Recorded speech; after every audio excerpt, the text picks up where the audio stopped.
Porque quem, gente? Já estou sendo oferecido por aspersão de sacrifício, e o tempo da minha partida está próximo, porque eu já estou sendo oferecido por aspersão de sacrifício, e o tempo da minha partida está próximo. Diga ao seu vizinho a seguinte frase, diga para ele, grave isto: aspersão de sacrifício e tempo de partida. Diga para ele, sacrifício e partida, partida e sacrifício. Curva a sua cabeça comigo, coloque a sua Bíblia sobre o banco, por bondade e gentileza. Eu quero orar por você e comigo nesta noite. Senhor Deus e Pai, é debaixo da Tua graça, da Tua sabedoria, da Tua unção, é debaixo da Tua autoridade, Senhor, que nós nos encontramos aqui hoje. E queremos lhe pedir perdão pelos nossos pecados, perdão pelos nossos erros, perdão pelas nossas falhas, e pedir que o Senhor venha falar ao coração desta casa, Senhor. Casa esta que é tua, que tu tem autoridade para falar, que tu tem autoridade para fazer. Amarra, Senhor, o nosso altar, Senhor, amarra no teu altar a nossa alma, a nossa mente, o teu intelecto, o nosso intelecto, Senhor. Liga a nós, Senhor, nesta noite, algo especial da tua parte, e assim nós te facultamos toda a glória, toda a honra e todo o louvor para todo sempre. Amém. Tome o teu assento por bondade e gentileza.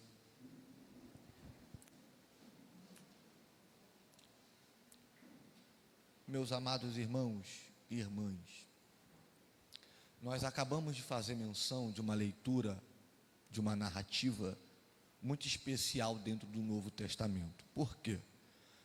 Nós acabamos de ler a segunda carta, ou uma parte da segunda carta do Novo Testamento, que é a Timóteo. Essa segunda carta que o apóstolo Paulo escreve a Timóteo é a segunda na classificação de endereço, porém, é a última dentro das cartas que o apóstolo Paulo escreve. Eu preciso muito que você me acompanhe aqui, a sua atenção, para você entender essa questão.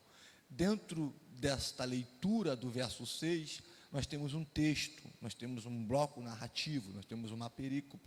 E toda vez que nós lemos um versículo bíblico, ou um bloco bíblico, nós temos que entender que este texto, este bloco, ele está fixado, ele está amparado em cima de alguns pilares.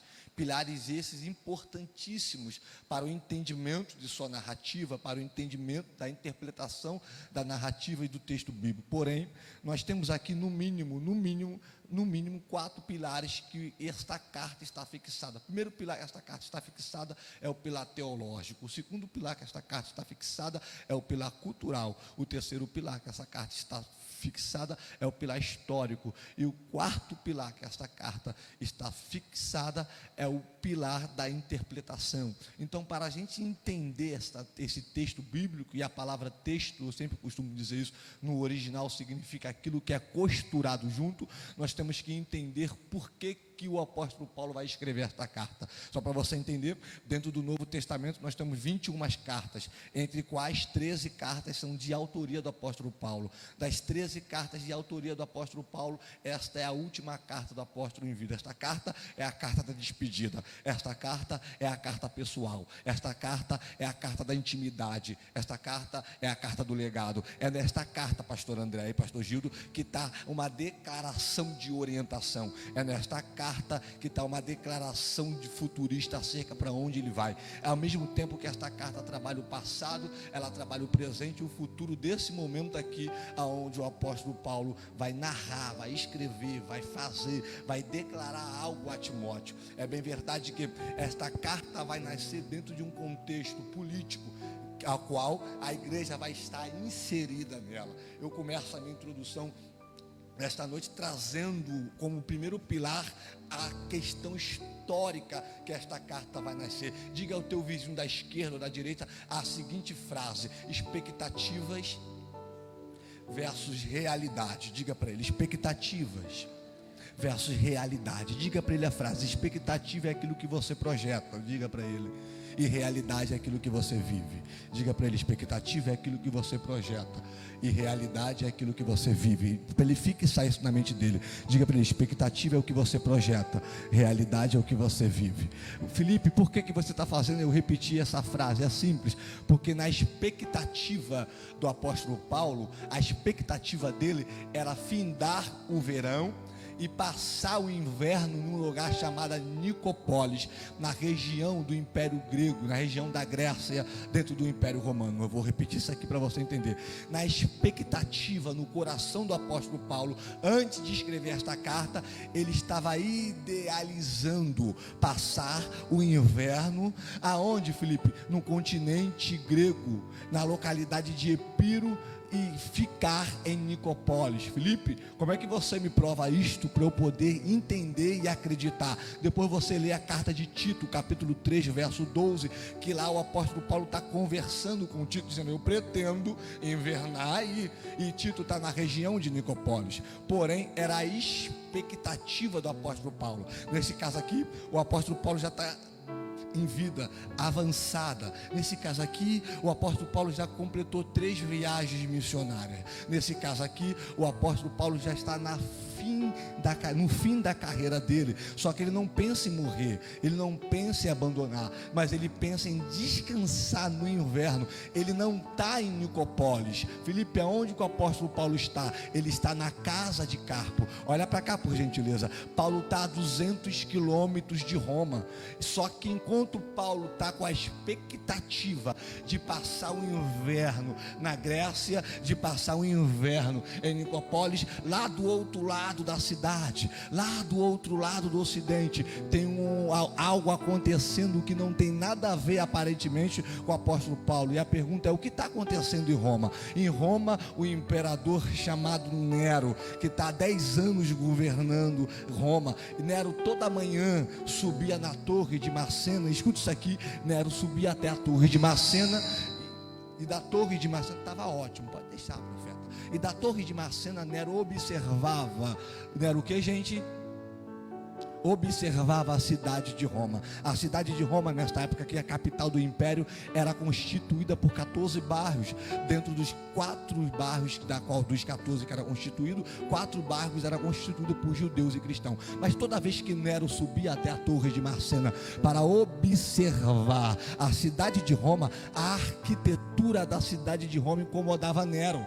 Por quê, Felipe? Porque a arquitetura da cidade de Roma era uma arquitetura antiga. Então toda vez que Nero subia, pastor Gildo, aquilo incomodava ele. Então Nero teve uma ideia normal, uma ideia de um governante qualquer poderia ter. Qual foi a ideia? Nero mandou uma carta para o Senado pedindo uma autorização para poder reformar toda a arquitetura de Roma. Só que o Senado respondeu para Nero: nós não temos dinheiro em caixa para reformar toda a cidade de Roma. Só que Nero é maligno, só que Nero é intuito para o mal. Nero tem um intuito maligno. Aí Nero recebe o não do Senado. Você acha que Nero ficou quieto? Não. Nero chamou a guarda que ele tinha especial no dia 17 de julho de 64. Nero reuniu a tropa dele e de madrugada ele teve uma ideia. Qual foi a ideia? Você faz o seguinte: já que o Senado não libera a reforma da arquitetura de Roma, eu tenho uma ideia melhor. Qual é?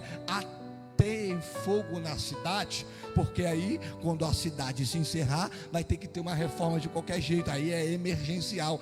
O plano de Nero foi perfeito na concepção dele. Nero mandou tacar fogo na cidade. Pastor Gildo, o incêndio durou uma semana. 24 de julho de 64 depois de Cristo, historicamente comprovado, o incêndio se encerra. A cidade de Roma foi destruída. O mensageiro de Nero vai pela cidade para verificar tudo, e verifica e volta até Nero para dizer a seguinte frase: meu chefe, meu imperador, a cidade está destruída, só tem um porém. E Nero pergunta para o mensageiro: qual é o porém que tem? Só 4 bairros não foram destruídos. Aí Nero pergunta de novo: quantos bairros não foram destruídos? 4. E quem mora nesses bairros? Aí o mensageiro dá o diagnóstico: olha, de acordo com o nosso levantamento, quem mora nesses 4 bairros são judeus e cristãos, e moram lá. Então eu tive uma ideia boa aqui agora. Foram destruídos nada? Nada. Então amanhã você vai sair pela cidade de Roma e vai dar o endereço deles para Roma. Para quê? E vai dizer que quem tacou fogo na cidade de Roma foram judeus e cristãos. Começa então a notícia se espalhar pela cidade. Nessa notícia vai se iniciar a maior perseguição do primeiro século. De acordo com Charles Redmond, um grande historiador, ele diz que vai faltar madeira em Roma para crucificar os cristãos. Ele diz que em Roma, à noite, em praça pública, eles eram jogados e incendiados no piche, nas arenas, incendiados e jogados aos animais.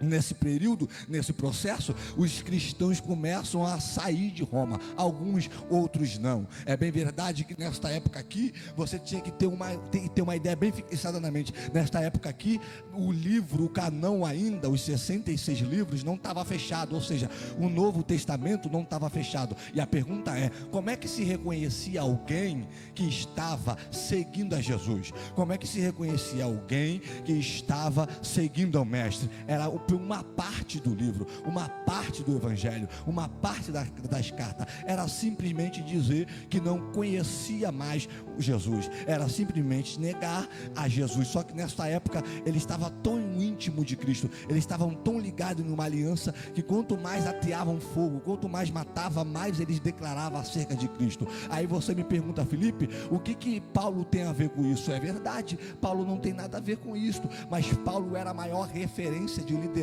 do mundo antigo. Foi Paulo que visitou a Caia, foi Paulo que visitou a Macedônia, foi Paulo que evangelizou a Ásia Menor, foi Paulo que dialogou diante da maior filosofia da época, foi Paulo que pregou no púlpito do Deus desconhecido, foi Paulo responsável por escrever a espinha dorsal do Novo Testamento, que é a carta aos Romanos, foi Paulo que escreveu a carta do escravo, foi Paulo que tratou acerca da ceia em Coríntios, e foi Paulo também em Coríntios que tratou acerca da ressurreição. Paulo era a maior referência de liderança do mundo antigo. Foi Paulo que instruiu Timóteo, foi Paulo que instruiu Silas, foi Paulo que instruiu Tito, foi Paulo que instruiu Lucas. Paulo era uma referência que igual ele naquele momento não tinha. Quando Nero perguntou quem era o líder, Alexandre Latrueiro disse: o líder dos incendiários se chama Apóstolo Paulo. E o próprio Alexandre vai dar as coordenadas de Paulo para o império. Eles vão andar 200 quilômetros numa velocidade muito rápida, vão capturar Paulo na casa de Carpo. Paulo não dá tempo de pegar a capa,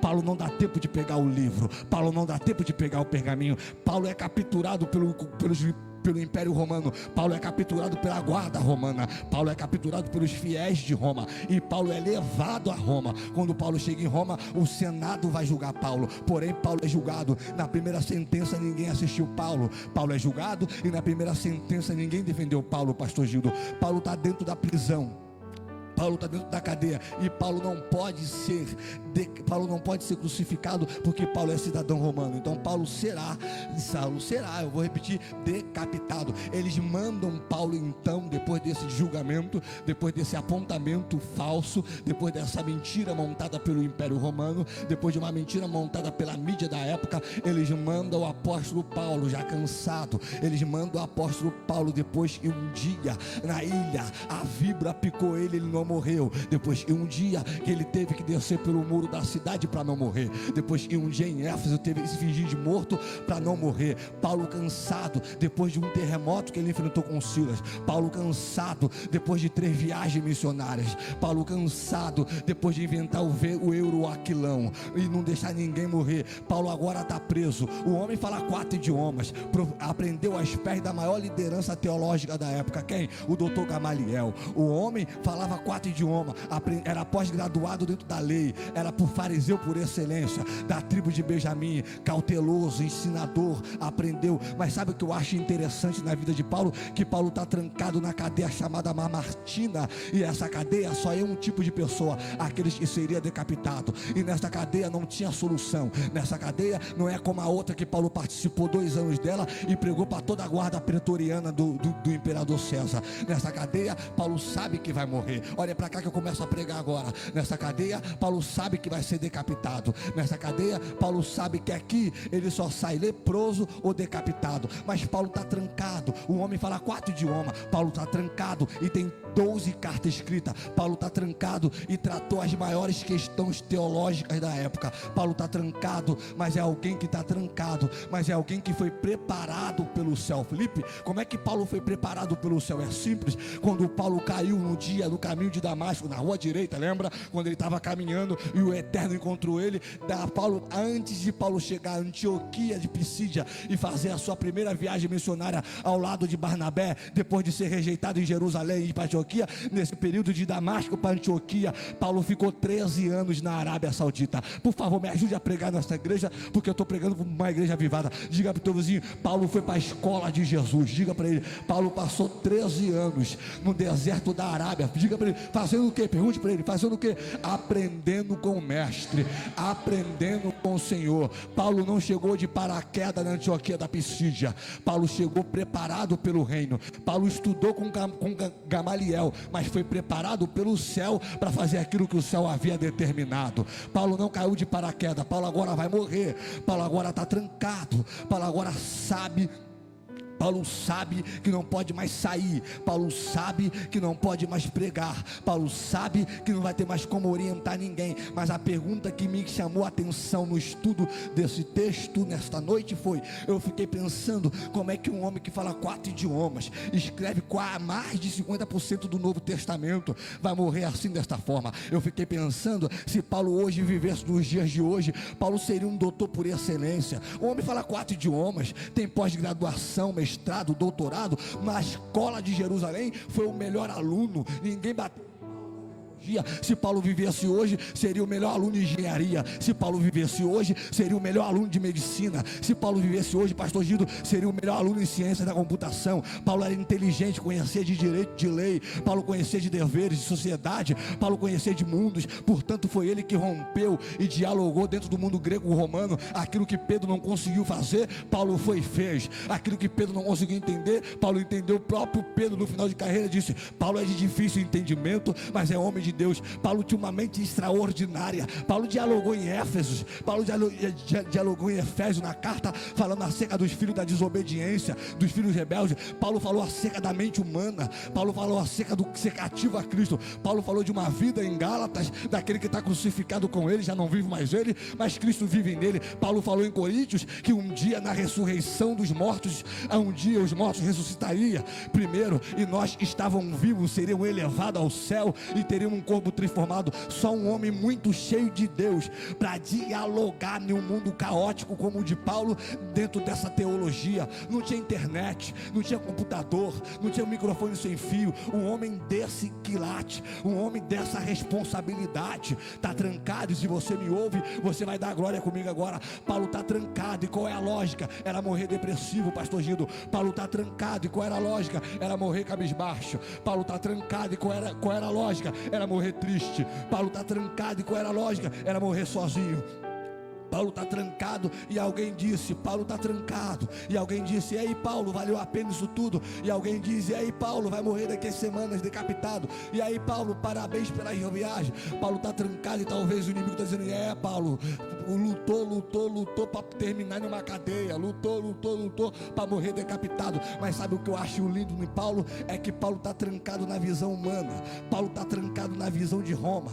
Paulo está trancado da carteirinha. Mas Paulo não está trancado por dentro. Eu vou repetir isso aqui para alguém começar a adorar comigo. Paulo está trancado no corpo, mas não está trancado na alma. Pega na mão de alguém, não vai pegar Covid, não. Diga para ele: você pode estar trancado no corpo, mas não está trancado na alma. Diga para ele: uma coisa é trancar o teu corpo, outra coisa é trancar a tua alma. Uma coisa é trancar o teu corpo, outra coisa é trancar a tua adoração.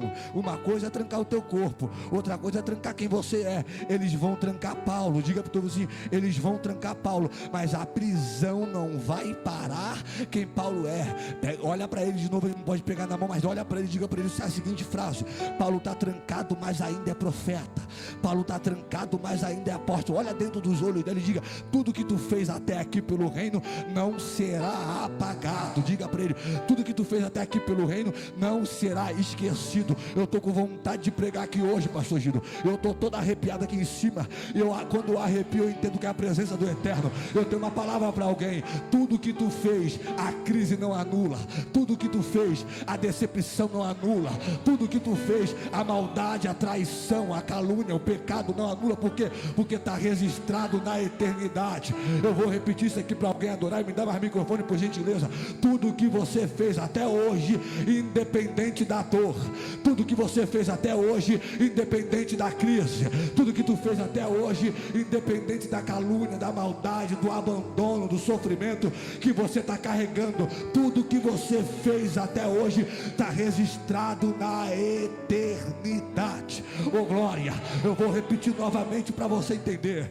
Paulo está trancado, mas Paulo vai produzir dentro do terreno do inimigo. Oh aleluia, eu vou repetir de novo para eu me expressar melhor. Paulo está trancado e vai produzir no ambiente que não produz.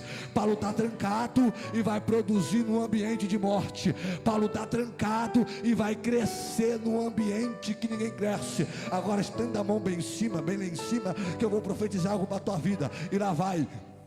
Pode trancar um homem, mas não pode trancar a verdade que ele carrega. Pode trancar um homem, mas não pode trancar a palavra que ele carrega. Pode trancar um homem, mas não pode trancar quem ele é. Eu vou repetir isso aqui para alguém de novo. Eu estou falando de projeto, eu estou falando de reino, eu estou falando de chamada. Eu vim pregar nesta noite para quem está quebrado. Eu vim pregar nesta noite para quem está desanimado. Eu vim pregar para quem está pensando em desistir. Lá vai. Pode te trancar, te trair, mas não pode anular a tua adoração. Paulo está trancado, mas ainda canta.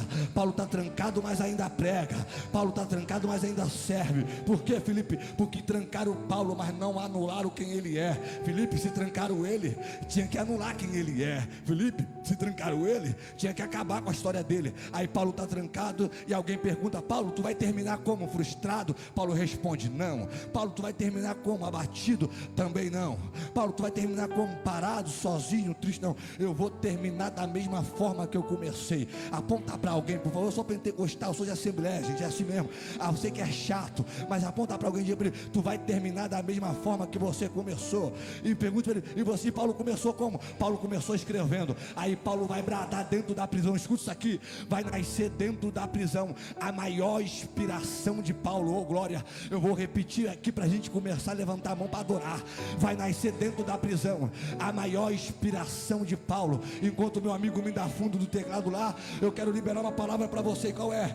Dentro da tua maior dor vai nascer também a tua maior inspiração. Eu vou repetir isso aqui para alguém de novo. Dentro da tua maior dor vai nascer também a tua maior inspiração. Dentro da tua maior dor vai nascer também o teu maior louvor. Dentro da tua maior dor vai nascer também a tua maior adoração. Felipe, qual é a síntese dessa primeira aplicação? Lá vai. A síntese da primeira aplicação é que você vai produzir a tua maior inspiração no teu maior momento de caos. Me dá mais fundo, por favor. Me dá mais fundo, por gentileza. Diga para ele: você vai começar a produzir, oh glória, dentro de um ambiente que alguém diz não vai produzir. Eu vim pregar para alguém aqui hoje, e Deus está dizendo para alguém: eu vou fazer a tua casa produzir novamente, oh glória. Eu vou fazer tua chamada produzir novamente. Eu vou fazer o teu ministério produzir novamente. Eu vim pregar para alguém que está num momento difícil, mas Deus está dizendo para alguém: eu vou te inspirar dentro desta situação. Alguém disse: vai morrer. Alguém disse: já era. Alguém disse: acabou. Mas olha o céu se manifestando, dizendo: Paulo vai morrer, mas vai morrer inspirado. Paulo vai partir, mas vai partir produzindo. Eu vou repetir isso aqui de novo. Vai partir um dia, mas antes de partir vai continuar produzindo. Felipe, um dia a trombeta vai tocar, vai, mas antes de tocar, a tua casa, teu ministério, teu chamado, tua história vai continuar. Oh glória, oh glória, oh glória, oh glória. Alguém já entendeu ali? Oh glória, oh glória.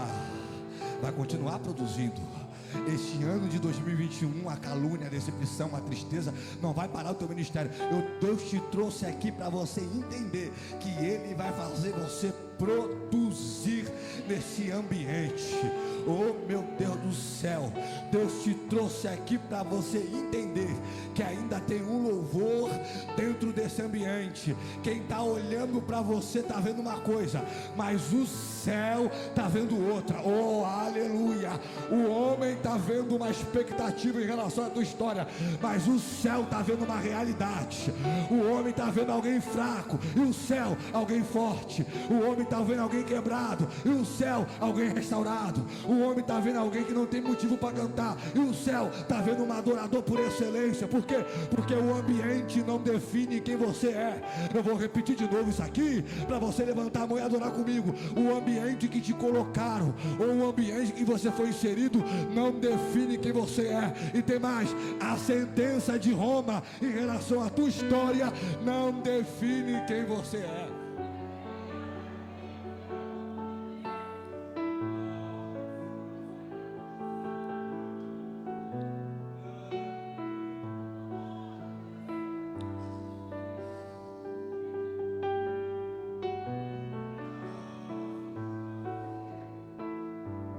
Paulo está trancado, olha para cá, e na cadeia que ele está, na prisão que Paulo está trancado, ele só sai dali decapitado ou leproso.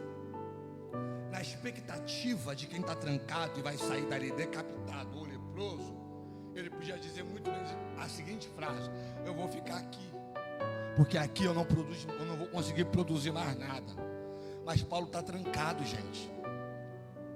Mas Paulo entende que tem uma geração vindo depois dele. Paulo entende que tem gente que acreditou no chamado dele. Paulo entende que tem filhos na fé, olhando para ele. Eu só caminho muito porque eu acredito no Deus que Paulo serve. Deus está dizendo para alguém: pela lógica humana não era para você parar, pela lógica humana você ia morrer de leproso, era a tendência humana. Só que Deus está te inspirando. Por quê? Porque Paulo está trancado, mas olha como ele vai começar o capítulo 1 do verso 1 da segunda carta a Timóteo. Está trancado, mas está dizendo: Paulo, apóstolo de Jesus Cristo, pela vontade de Deus, segundo a promessa da vida que está em Cristo Jesus. Eu gostei desse termo. Ele começa a carta dizendo: eu ainda tenho o meu chamado. Ele começa a carta dizendo: Timóteo, eu estou trancado, mas ainda tenho o meu apostolado. Timóteo, eu estou trancado para morrer. Isso aqui mexeu comigo, pastor Andréa.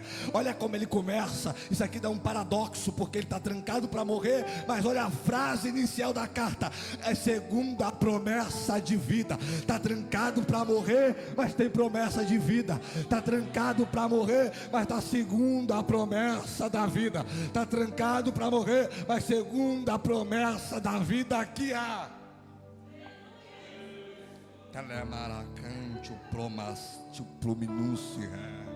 Eu estou sentindo Deus aqui nessa quinta-feira. Telemaracante, o promacide, prominúncia. Deus está dizendo para alguém: a vida, oh aleluia, desceu uma revelação do céu aqui. Não é revelação de chave, não é revelação de carro, desceu uma revelação bíblica aqui. Sabe o que é interessante? É que o ambiente tenta te matar, o ambiente tenta te parar, mas dentro de você há uma promessa de vida em Cristo Jesus. Não é dinheiro que te mantém, não é advogado que te mantém, não é amigo, não é juiz, não é quem você conhece, é a promessa que você carrega. Oh aleluia, se você entender isso aqui hoje, eu já estou feliz. Por quê? Porque a promessa que você carrega dentro de você, ela é específica. Olha para alguém e diz para ele: a promessa que você carrega é de vida. Deixa eu descer um pouquinho para ficar mais perto, para você entender isso aqui. A promessa que você carrega é de vida. A promessa que você carrega é de vida. Então diga para ele: a dor não é motivo para você parar, porque a promessa é de vida. O divórcio não é motivo para você parar, porque a promessa é de vida. A calúnia, a pedrada que você levou não é motivo para você parar, porque a promessa é de vida. Deus, quando te deu uma promessa, não te deu promessa de morte, Felipe, e Deus me deu essa promessa promessa quando? Quando eu fiz 30 anos, Ele desceu e me deu a promessa? Não. Felipe, Deus me deu a promessa quando eu fiz 18? Não. Felipe, Deus me deu a promessa no dia do meu batismo em águas? Não. Felipe, Deus me deu a promessa no dia do batismo com o Espírito Santo? Não. Felipe, Deus me deu a promessa no dia que eu li toda a Bíblia de Gênesis e Apocalipse? Não. Felipe, Deus me deu a promessa no dia que eu estava de joelho dobrado 3 horas orando e a promessa desceu? Não. Por quê? Porque se isso tudo, se você fizesse, seria meritocracia de você, seria teu próprio mérito. Orou, jejuou, buscou e Deus deu. Não. Deus deu a promessa quando? Deus deu a promessa de vida antes da tua vida vir. Oh, aleluia. Eu vou repetir aqui para alguém: antes da tua vida. Ou pega essa revelação, que essa revelação aqui é do céu. A tua vida só passa a ter existência aonde? Repita amigo, no ventre. Diga, no ventre a existência de vida. Diga para o vizinho, no ventre é a contagem da vida. Agora diga para ele, mas você sabe de onde que vem a promessa? A promessa vem antes do ventre. Filipe, eu só vou acreditar se tu provar na Bíblia. Jeremias capítulo 1. Jeremias está vindo por ventre. Olha isso aqui. Jeremias está vindo por ventre. Quando ele penetrar no ventre, aí que vai contar 1 semana, 2 semanas, 3 semanas, 4 semanas, etc. Quem é mãe que sabe melhor do que eu. Enquanto ele não entra no ventre, não conta a vida. Aí Jeremias está indo por ventre. Meu amigo de trabalho, Jeremias vai por ventre. E indo por ventre, ele pelo ventre, pela genética, Jeremias tinha que ser sacerdote. Só que a vida de Jeremias vai ser vida de profeta. Vai profetizar num tempo de caos. 40 anos com a mesma mensagem e ninguém se arrepende. Vai descer pela corda e ser jogado num poço, só que não tem água, só lama. Vai subir depois pela corda, vai ver Judá ser levado ao cativeiro. Jeremias pelo ventre vai ser o profeta das lamentações. A vida de Jeremias será uma vida de lágrima. Mas olha isso aqui, antes de Jeremias viver uma vida de lágrima, Jeremias está indo por ventre. Aí eu imagino Jeremias indo por ventre, correndo por ventre. Quando Jeremias vai entrar no ventre, o Espírito Santo para Jeremias, só um minuto, porque calma aí, que eu tenho algo a fazer. O que? Aí o texto diz que Jeremias disse: Senhor, quando tu me ungiu, quando que eu soube que eu era profeta, porque pelo ventre de papai e de mamãe eu tinha que ser sacerdote. Aí o Eterno bradou e disse: Jeremias, antes que entrasse no ventre da tua mãe, aí ele disse: eu te vi, e mais o que? Te consagrei, e mais o que? E te dei às nações por profeta. Senhor, mas por que tu deu antes do ventre? Para você entender, Jeremias, que não é o ventre que define a tua história ou glória. Se tiver 3 aqui para pegar comigo, eu estou satisfeito. É para você entender, Jeremias, que não é a tua genética que define a tua história, e nem a vida que você tem segundo a vida da carne. E o que define a minha história? Foi o que eu te dei, Jeremias. Eu te consagrei, te separei e te dei por profeta. Antes de quê? Antes do ventre, Jeremias, eu te dei uma vida. Pega na mão de alguém.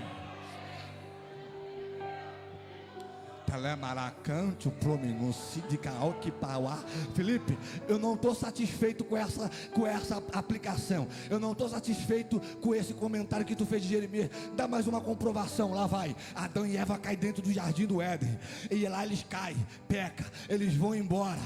Quando eles vão embora, escuta isso aqui, eles vão embora.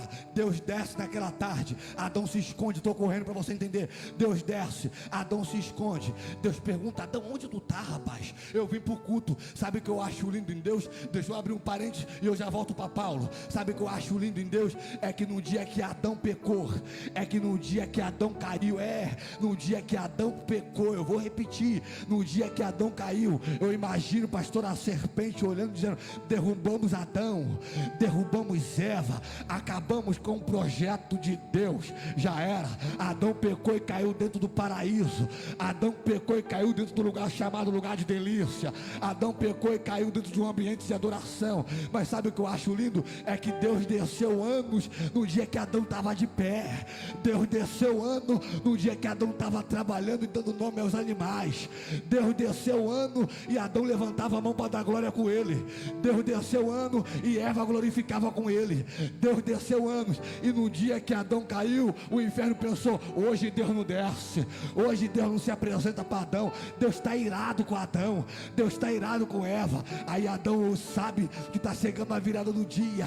Aí eu imagino a serpente olhando para cima e rindo, dizendo: hoje ele não desce. Eu imagino isso aqui é uma conjectura, mas me permita fazer isso. Eu imagino Deus levantando do trono dizendo: eu vou descer hoje. E alguém pergunta: vai descer para onde, Eterno? Eu vou descer para o culto do jardim do Éden. Mas um homem caiu, um homem pegou, eu sei, mas o culto continua mesmo quando ele cai. Por quê? Porque antes da minha repreensão eu tenho graça e misericórdia. Mas por que tu tem graça e misericórdia? Porque eu já, agora pega a revelação, porque eu já sabia que o homem ia pecar, eu já sabia que o homem ia cair. É por isso que o Cordeiro foi morto antes da fundação do mundo. Oh, aleluia. Que é isso, Felipe? Deus já tinha uma vida antes de Adão, ele já tinha preparado tudo, Felipe. Mas o Jesus só foi aparecer nos dias de João Batista. A realidade foi se materializar naquele dia, mas a profecia, por isso que João diz: ei, no princípio era a palavra, era o verbo, e o verbo era Deus, e o verbo estava com Deus. Que verbo é esse? É que o Cordeiro foi morto, moço, pela minha vida e pela tua vida, antes da fundação do mundo. Sabe que Deus está dizendo: ô Adão, ô Eva, ô serpente, antes de eu fazer o mundo, sabe aquele beabá, sabe aquele passinho dos 6 dias que está em Gênesis capítulo 1, antes de Deus fazer aquilo, ele pegou o Cordeiro. Se tiver 3 comigo aqui, eu vou adorar com você também. Ele pegou o Cordeiro e disse: eu já vou te preparar antes. Por quê? Porque eu vou dar vida para eles antes. Porque na terra em 2021 vai ter Covid. Porque na terra em 2021 no Brasil vai ter caos. Na terra em 2021 no Brasil vai ter crise. Na terra em 2021 no Brasil vai ter tristeza, morte, calamidade, fome, guerra, pai contra filho, filho contra pai, homossexualismo, pecado, uma série de coisas. Mas eu vou dar algo antes disso tudo. Porque quando alguém pensar em parar, vai lembrar: segundo a promessa da vida que há em Cristo Jesus. Quando alguém pensar em desistir, vai lembrar que a promessa que Ele te fez é antes da tua dor.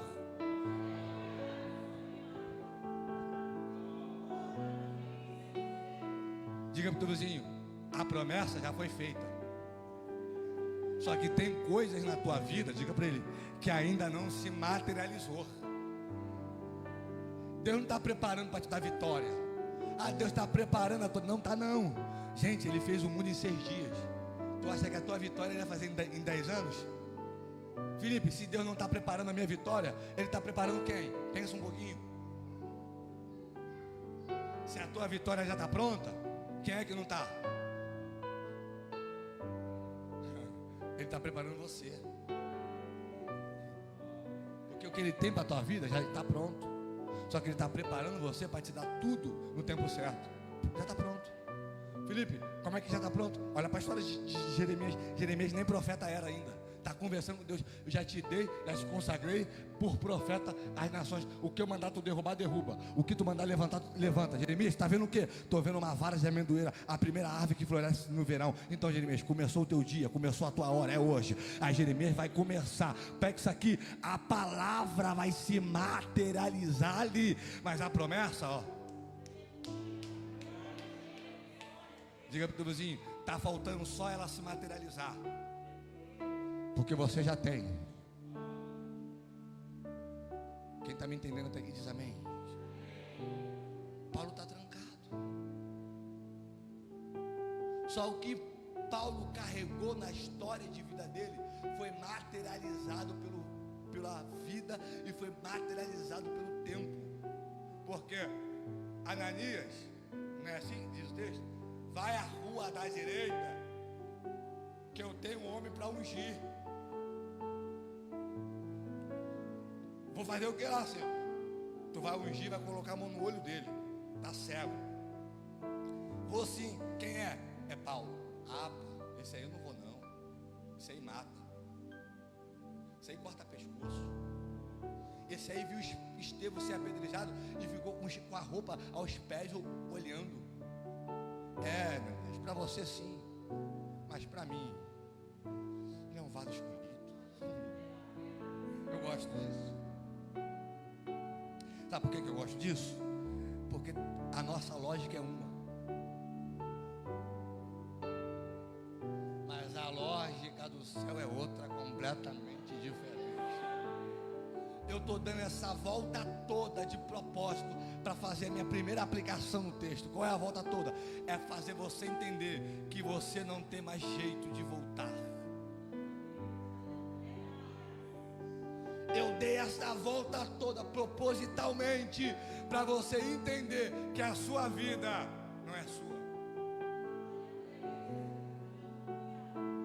Para você entender que você chegou. Eu vou repetir 3 vezes para você gravar. Que você chegou aonde você está.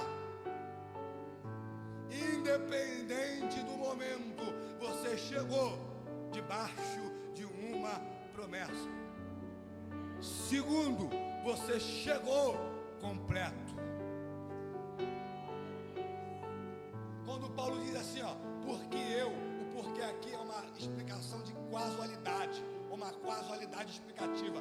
Paulo vai explicar porque ele está dizendo, eu, na primeira pessoa do singular, porque eu já no presente estou sendo oferecido, por aspersão de quê? Sacrifício. Paulo está dizendo, Timóteo, eu estou trancado, mas eu estou completo. Timóteo, eu estou trancado, mas não estou perdido. Timóteo, eu estou trancado, mas não estou desbaratado.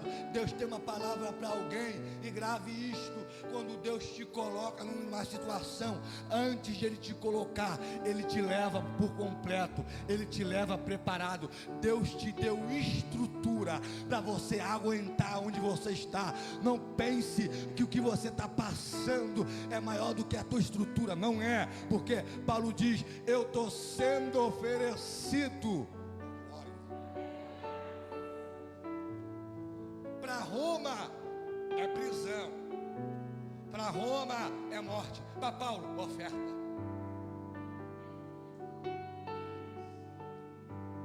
Para Paulo, Felipe, entrega. O que pode ser para mim uma realidade, não é para você. A questão é o ponto de vista. Estão vendo o Paulo como alguém que vai morrer, que vai ser decapitado, que pode morrer leproso. Paulo está vendo ele mesmo como alguém que está entregando. Oh, glória. A questão não é como te enxergam, a questão é quando você entende quem você é. Porque Paulo está vendo ele como uma entrega, e tem alguém no mesmo ambiente dizendo, vai morrer decapitado, é prisioneiro. Paulo está dizendo, sou prisioneiro não, sou oferta de sacrifício. Alguém está vendo, está perdido. Aí alguém está vendo, está quebrado. Alguém está vendo, está morto. Alguém está vendo, está abatido. Só que você está dizendo, estou abatido não. Aqui ainda tem louvor, aqui ainda tem oferta, aqui ainda tem adoração, aqui ainda tem entrega. Ei, não é a forma que te enxerga, é o que você carrega. Eu vou repetir de novo, não é a forma que te enxergam, é o que você carrega dentro. Aí Paulo usa um termo. Paulo está gritando na cadeia, gente. Qual é o termo, Felipe?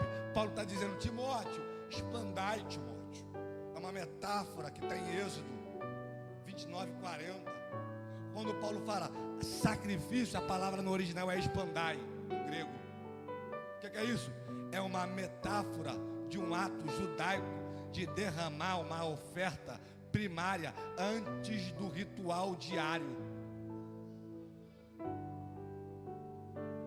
O sacerdote pegava o suco da uva, uma taça, antes do sacrifício diário, e derramava como entrega. Sabe o que Paulo está dizendo? Timóteo, eu cheguei aqui. Gente, se tu não gravar nada que eu estou pregando, grava pelo menos isso. Paulo está dizendo, eu cheguei aqui, e esse chegar aqui não é em Nova York. Esse chegar aqui, Paulo não está debaixo da Torre Eiffel tomando um café na tarde. Paulo não está com os pés cruzados dentro do Barra Shop, tomando um cappuccino, conversando acerca do reino. Paulo está dizendo: eu cheguei aqui. Aqui é uma cadeia insalubre. Aqui que ele está falando é uma cadeia fria, sem energia, aonde saía morto ou leproso. Paulo está dizendo: eu cheguei aqui, mas cheguei derramado.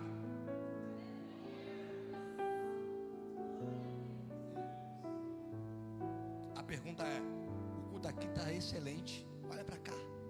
Tem gente bonita, bem arrumado, bem vestido, ar-condicionado, microfone sem fio. A pergunta que não quer calar para mim, que corta primeiro, para você também é: chegamos aqui como? Me dá mais fundo, meu amigo. Pergunta para o teu vizinho: você trouxe o quê? Não estou falando de dinheiro, não. Estou falando de 100, de 200, de 300 reais. A pergunta é: nós trouxemos o quê para cá? Também não é culto de doutrina, não. Ai de mim, não sou maluco de falar isso aqui de doutrina. Tem pastores nessa casa. Mas o culto quem faz é a gente. Paulo está dando uma aula de adoração num ambiente que está completamente destruído. Olha para esse ambiente. Você sempre terá algo para trazer para o reino. Mesmo no dia da tua dor, mesmo no dia da tua lágrima. Tem gente aqui que entrou feliz.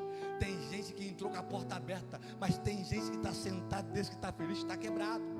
Só que está todo mundo no mesmo ambiente. E a diferença não é quem entrou feliz e quem entrou triste. A diferença é quem entrega e quem não entrega.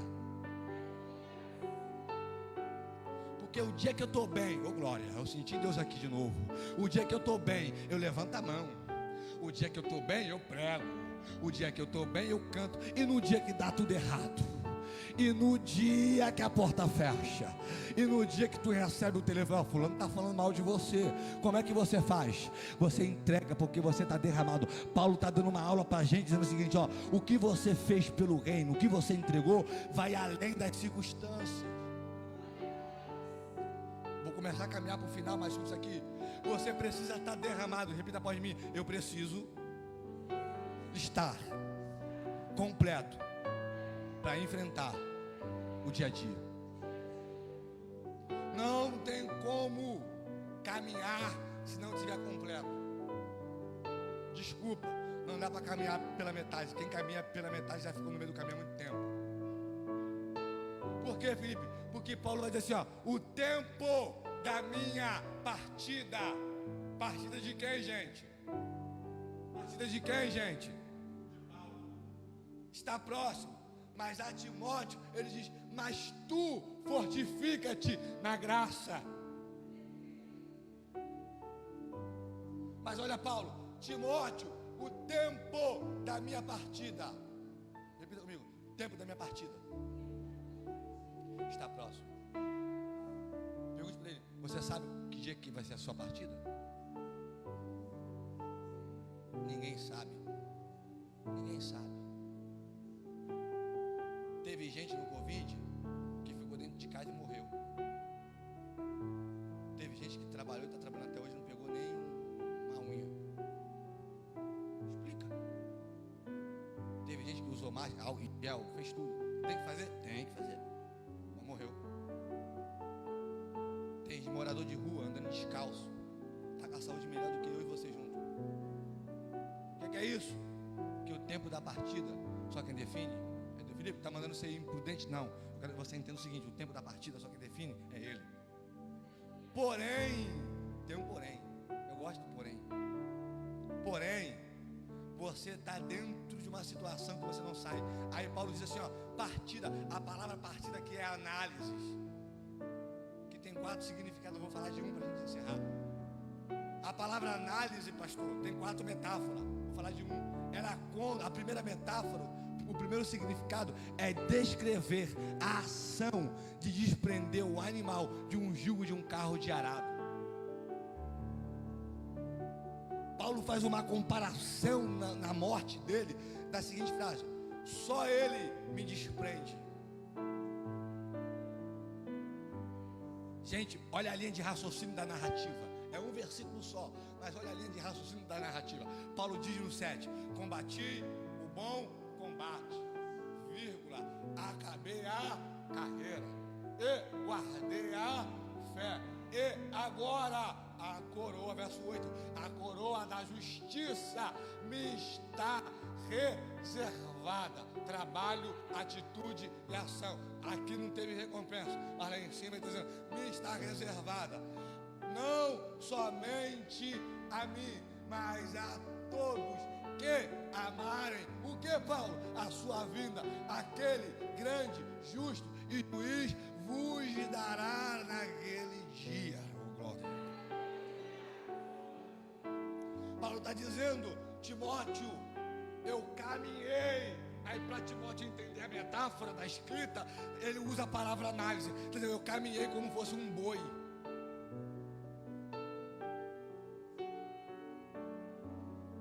Primeiro, Timóteo, eu me derramei. Primeiro, Timóteo, eu tive um encontro. Primeiro, Timóteo, eu tive uma visita. E depois eu virei morada. E depois eu virei íntimo. Eu me entreguei, Timóteo. A primeira carta dele é aos Gálatas. Ele diz, já estou crucificado. Na primeira carta das 13, ele está dizendo, eu já estou, ação presente, crucificado. Com quem? Com Cristo Jesus. Já não vivo. Não é ontem. Ele deixou a escrita para quem está lendo hoje, em 2021, ler, já estou, eu também, você também, já estamos. Paulo dizendo, nós já estamos aqui, mas crucificados. Com quem? Com Cristo Jesus. Já não vivo mais eu, mas Cristo vive. Em quem? Em mim. Eu acho isso lindo. Sabe o que eu acho lindo? É que Isaías diz que ele leva as nações, as águas na palma da mão. O rio, o oceano, o Atlântico, o Índico, o Oceano Pacífico na palma da mão. A economia do mundo ele faz como poeira. Ele se assenta na eternidade e os cabelos dos seus pés vêm à terra. Eu não consigo entender um Deus que chama a eternidade de filha, porque Ele é o Pai da eternidade, Rei dos reis, Senhor dos senhores. Um Deus tão grande que nem a eternidade cabe Ele. Eu não consigo entender como é que Ele mora dentro de você, 1,80 m, 70 kg, 90 kg. O Espírito Santo tão grande, tão perfeito, mora onde? Dentro de você. É isso que deixa o inferno revoltado, porque o diabo pecou uma vez, errou uma vez e teve uma consequência para a eternidade. Você todo dia erra, todo dia peca, mas o Espírito Santo, que é grande, que é eterno, que é infinito, que é poderoso, que é além daquilo da matemática, que é além da ciência, que é além daquilo que é finito, que é além da mente humana, que é além da compreensão, mora em você. E além de morar em você, toda vez que você peca, toda vez que você erra, o texto diz que ele vai até o céu e vai um Deus Pai, e Pai, o que? Eu vim trazer a lágrima de quem? Essa aqui é da irmã Maria, e essa aqui é da irmã Severina, e essa aqui é do pastor Gildo, e esse aqui é do Felipe. Eu não deixei uma lágrima cair. Ei, me diz aí, qual Deus, em qual religião consegue interpretar lágrima? Eu já vi Satanás interpretar o grego, eu já vi Satanás interpretar hebraico, mas eu nunca vi nem Buda, nem Allan Kardec, nem ninguém, nem outra religião e nem outro qualquer tipo de alusão acerca do conhecimento humano interpretar lágrima. Pega na mão de alguém e diz, eu nunca vi outro Deus interpretar alguém sem falar nada. A Bíblia diz que o Deus que vai no teu inconsciente, o Deus que é onipotente, onipresente, onisciente, você não fala nada, mas Ele sabe o que você está pensando. Você está calado no teu quarto, e eu gosto disso, que tem horas que tu está na tua cozinha calada, orando, conversando com Deus. O diabo está olhando, ela está calada hoje, está triste, está nada, ela está no tete a tete com o Pai, ela está no tete a tete com o Eterno. Ele não está ouvindo nada, mas o céu está dizendo, filho, eu estou ouvindo tudo aqui em cima. Ei, esse Deus é tão grande que você pode pegar o maior satélite da face da terra, o maior satélite do universo, ele não consegue ir até o céu. Mas sabe o que eu acho lindo? É que você está em casa com o teu joelho dobrado, está falando nada, está só chorando, aí tem um anjo do lado colhendo as lágrimas, e o Espírito Espírito Santo anotando o gemido. Eu nunca vi isso dentro da psicologia, dentro da sociologia, dentro da história, alguém interpretar gemido, porque a Bíblia diz que ele vai ao Pai com gemidos inexprimíveis, rogar por nós.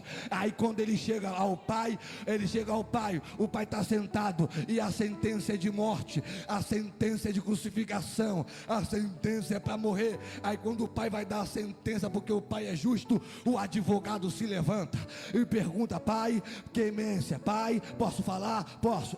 O diabo acusou ela, mas eu tenho um porém. O que? Eu já paguei esse pecado. E tem mais, está aqui a lágrima. O que é isso? É a lágrima de perdão, é a lágrima de arrependimento.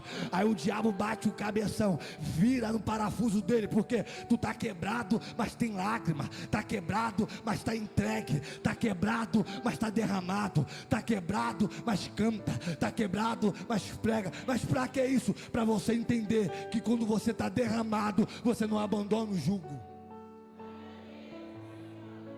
Campeã, não dá para sair do arado. Desculpa. Jeremias disse: hoje eu abandono. Está na Bíblia. Hoje eu não quero. Eu imagino o pastor Jeremias sentado e falando: Senhor, sim, Jeremias, pode falar, estou te ouvindo. Senhor, estou cansado. Cansei, Senhor. Cansou, Jeremias? Cansei. Pregando há muito tempo para esse povo e ninguém se arrepende. Se fosse nos dias de hoje, estou trabalhando no departamento infantil e não estou vendo resultado nenhum. Estou naquela mesa de oração, começou agora, mas já estou tão cansada. Estou naquele departamento de homens, mas tão cansado. E aí, vai fazer o que, meu filho? Eu vou parar, vou abandonar. Vai, tá bom, Jeremias, pode ir então, pode ir, Jeremias, pode abandonar. Aí está Jeremias querendo ir, pensando. Eu imagino um silêncio, Jeremias pensando, e a lágrima começa a descer. Daqui a pouco ele escreve: Senhor, oi, Jeremias, não vou parar não. Por que, Jeremias? Porque as tuas palavras,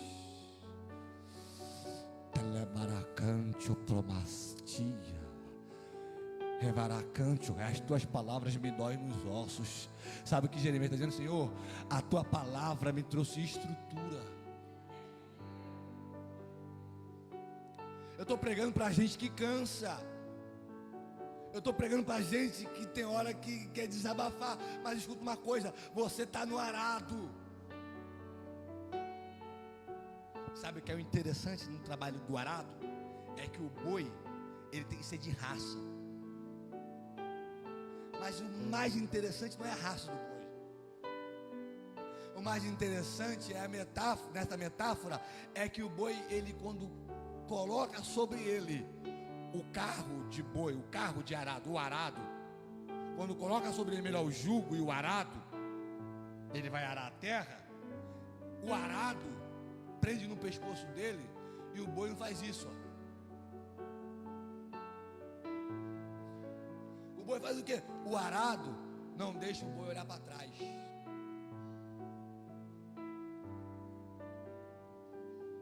É por isso que a coroa da justiça é só no final.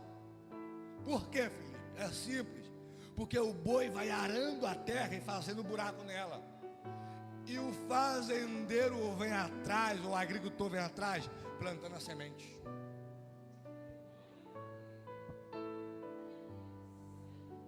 Você nem viu, mas a tua vida já foi instrumento para um monte de gente. Você nem viu, mas aquele dia que tu orou por aquela pessoa, a semente, o Espírito plantou, está nela até hoje. Você não está vendo, mas tudo que tu está fazendo, tem alguém vindo dizendo: eu vou completar. Eu vou completar. Alguém pegou lá atrás. Gostei desse glória. Alguém pegou lá atrás de novo. Alguém pegou aqui, hein? Eu vou completar. Eu vou repetir porque tem alguém recebendo. Essa irmã é pentecostal, então eu vou repetir. Eu vou completar.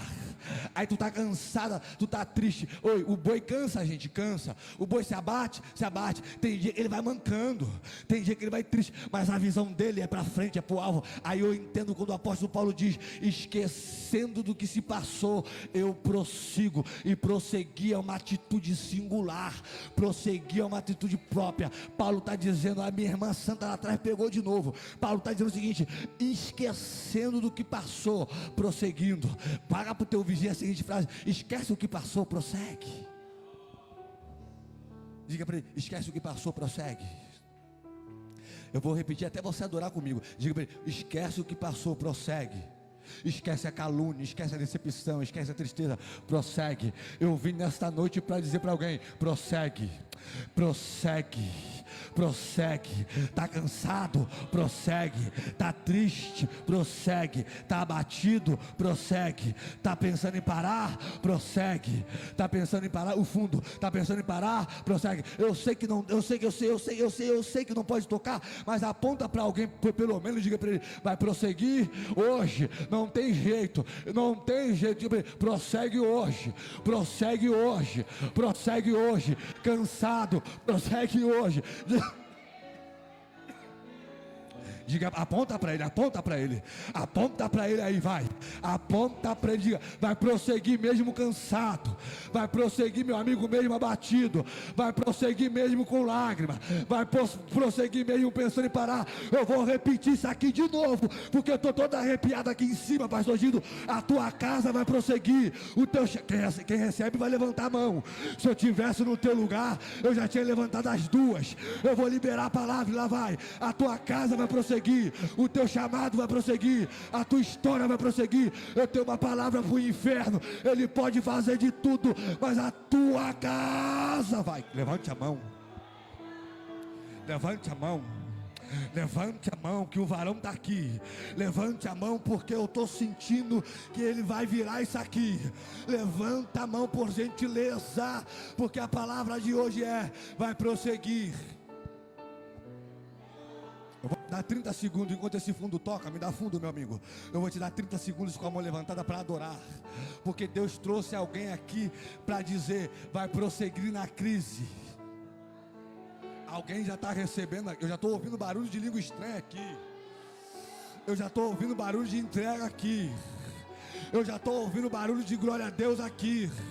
Eu já estou remaraios telebaracominarasi remar. Eu já estou ouvindo barulho aqui. O clima desse ambiente começa a mudar. Por quê? Porque já tem gente entendendo que vai prosseguir. Alguém já levantou a mão ali no meio. Alguém já bradou no lado direito. Já tem alguém lá atrás recebendo. Já tem 4 recebendo. Já tem 5 recebendo. Já tem 6 recebendo. Já tem 7 recebendo. Já tem 8 recebendo. Tem 9 recebendo. 10, 11, 12, 13. Eita, já tem 13 prosseguindo, pastor Gildo. O 14º que vai prosseguir já levantou a mão. O 15º está levantando a mão agora. Eita, o 16º já levantou a mão. O 17º remaralhos telebaracante promar. Oh meu Deus do céu, oh meu Deus do céu. Pesou, cansou, chorou, decepcionou, mas está dentro do arado ainda. Eu tenho uma palavra para alguém: cansou, decepcionou, mas olha você.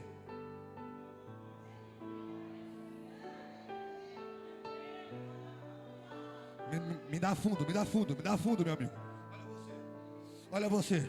Olha, cansou, mas está no arado. Eu acho isso lindo, que está fraco, mas está no arado. Está cansado, mas está no arado.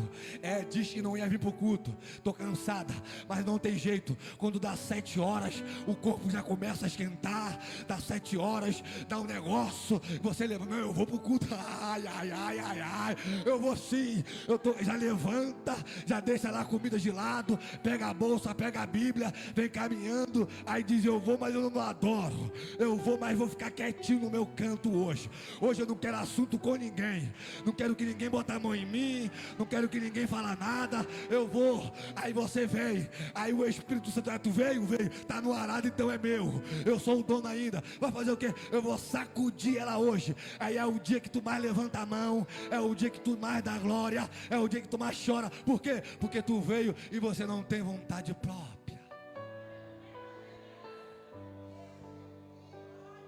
Isso aí, meu amigo, isso aí.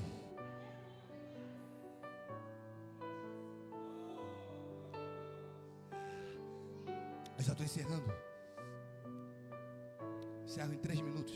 Mas olha isso aqui. Está no arado. E não está por meritocracia. E não está por beleza. Não está por classe social. Está no arado porque um dia o Eterno te viu. Coloca a mão sobre o teu coração e diga: eu tenho dentro de mim algo gerado pelo céu.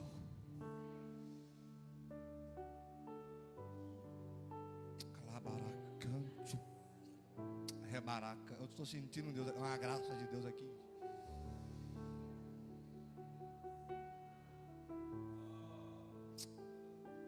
Naquele grande dia, Ele vai te perguntar: cadê o talento que eu te dei? Naquele grande dia, moço, Ele vai perguntar: cadê a voz que eu te dei?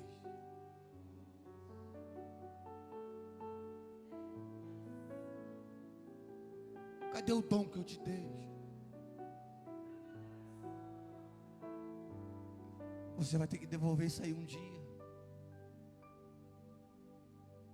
Posso sentar aqui para você ficar pertinho de você? Mas escuta isso aqui. Não trate talento como algo morto. Escuta isso. O menino da parábola escondeu o talento, mas ele não deu o talento para o menino de acordo com a capacidade do outro. O texto diz: a um deu 5, ao outro deu 2, e ao outro deu 1. De acordo com a sua capacidade. Sabe qual foi o problema do outro que não produziu? Não é capacidade, é que ele queria tratar como morto algo que não morre. Quando ele enterra o talento é ouro, ouro não se decompõe. Ele está querendo que o ouro se decompõe, mas ouro não se decompõe. Está dizendo: se decompõe, se desfaz, mas não dá. Deus está dizendo, está falando com alguém aqui: o que eu te dei não vai se decompor com o tempo. Tem gente que enterrou talento pensando: o tempo vai passar e isso vai ficar calado, vai ficar esquecido. Deus está falando com alguém: o que eu te dei, o tempo não muda.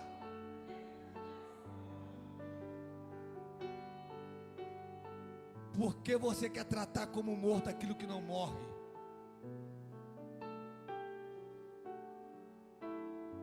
Eu queria que você fechasse os seus olhos. Eu encerro agora, mas sentado como você está. É um momento de tratamento de Deus aqui.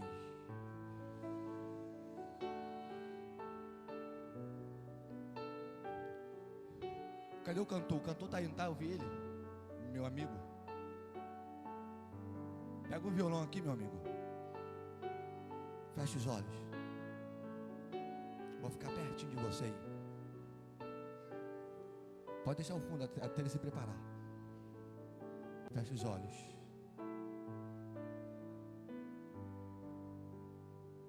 Eu quero que você traga à tua memória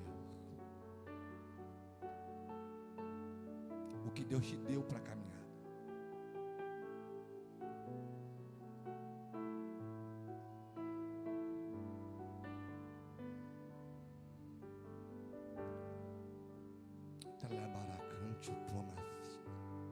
Tem uma presença de Deus aqui muito forte.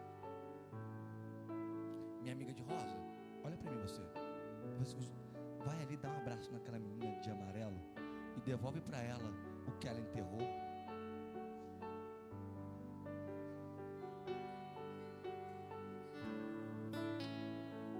Fica à vontade, meu amigo. Deixa eu use, tá? Fica de pé comigo agora. Há uma presença de Deus aqui, meu amigo.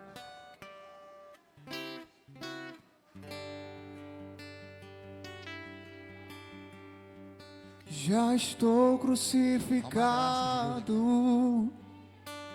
com Cristo, agora vivo não mais eu, agora vivo não mais eu, já estou crucificado E cante. com Cristo, agora vivo não mais eu, agora vivo não mais eu.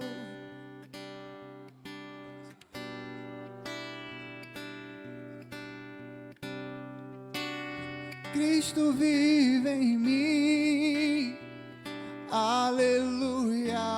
Meu amigo vai preparar. Cristo vive em mim. Continua com o violão. Eu quero chamar no altar para orar. Você que tem um chamado de Deus, um talento, um dom, mas as dificuldades da vida, escuta isso, fez você talvez enterrar, ou você chegou com vontade aqui de não se dispor como você se dispunha antes. Eu queria que você saísse do teu lugar e viesse até o altar para a gente estar orando junto. Eu não estou pregando, eu não estou chamando quem está afastado, não. Eu não estou chamando quem quer aceitar Jesus, não. Eu estou chamando crente que chegou aqui cansado.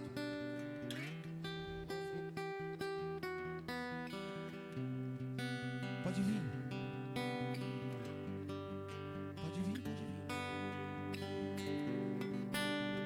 Estou chamando crente que chegou aqui que cansou, e é normal. Eu canso, você cansa. Mas aqui é um lugar de remédio.